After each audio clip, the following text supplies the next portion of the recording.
பீக்கங்காய் கறி வைக்க போகிறோம். எல்லாத்துக்கும் தெரிஞ்சிருக்கும், இது பீக்கங்காய். இதை நாங்கள் சமைக்க போகிறோம்.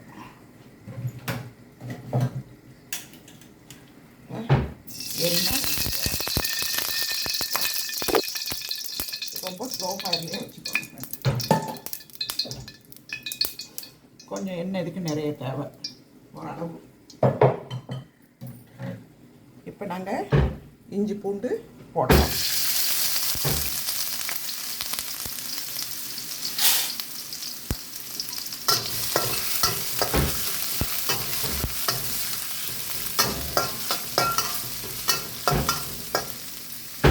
அதோட பச்சை பச்சைக்காக போடுறோம்.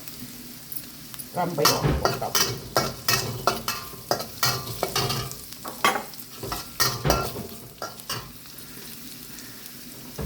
கொஞ்சம்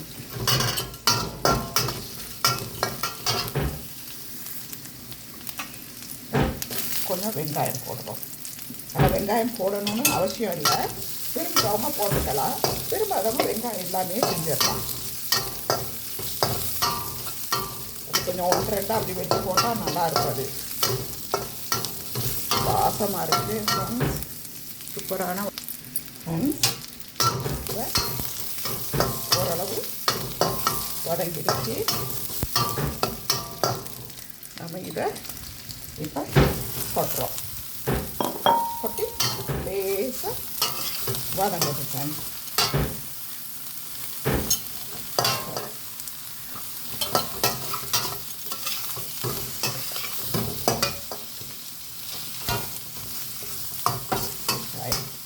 அப்படியே கொஞ்சம் நேரம் மூட தேவையில்ல, அப்படியே வச்சு. இப்போ ஃப்ரெண்ட்ஸ் உப்பு போட்டுக்கிறோம். உப்பு தண்ணி தான் ஊற்றுறேன், கல் உப்பை நான் கரைச்சி ஊற்றுவேன். நீங்கள் உங்களுக்கு ஏற்ற மாதிரி தூள் போடுறதுனால தூள் போட்டுங்கன்னா உங்களுக்கு ஏற்ற. இப்போ ஃப்ரெண்ட்ஸ் வதங்கிடுச்சு. இப்போ நாம் அதுக்கு கட்டர் தூள் போடுறோம். சில்லி ஃப்ளேக்ஸ் இவ்வளோ போதும். இப்போ ஃப்ரெண்ட்ஸ் சோயா சாஸ் போடுறோம். சரி, அதை போட்டுட்டு இப்படி ஒரு கிண்டியாச்சு.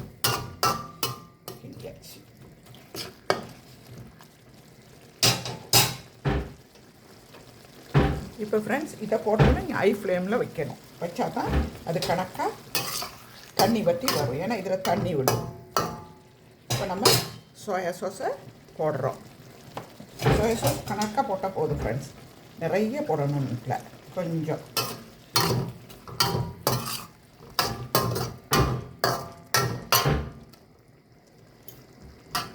இப்போ ஃப்ரெண்ட்ஸ் நம்ம ஃபிஷ் சாஸ் போடுறோம். கட்டாயம் இது போட்டால் தான் இந்த கறிக்கு நல்லாயிருக்கும், இந்த பெரட்டலுக்கு.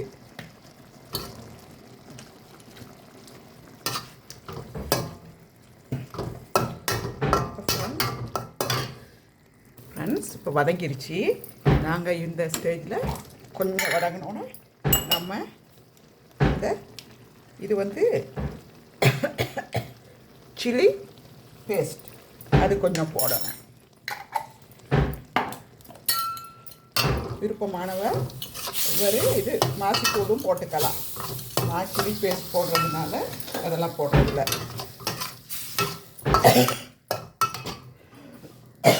சாரி ஃப்ரெண்ட்ஸ், திரும்ப வந்துடுச்சு. சரி ஃப்ரெண்ட்ஸ், அவ்வளோதான்.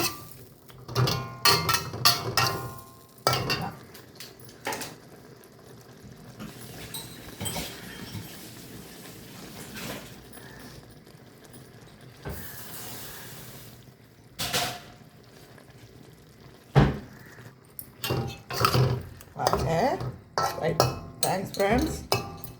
சப்ஸ்கிரைப் பண்ணுங்கள், லைக் பண்ணுங்கள். பாய்.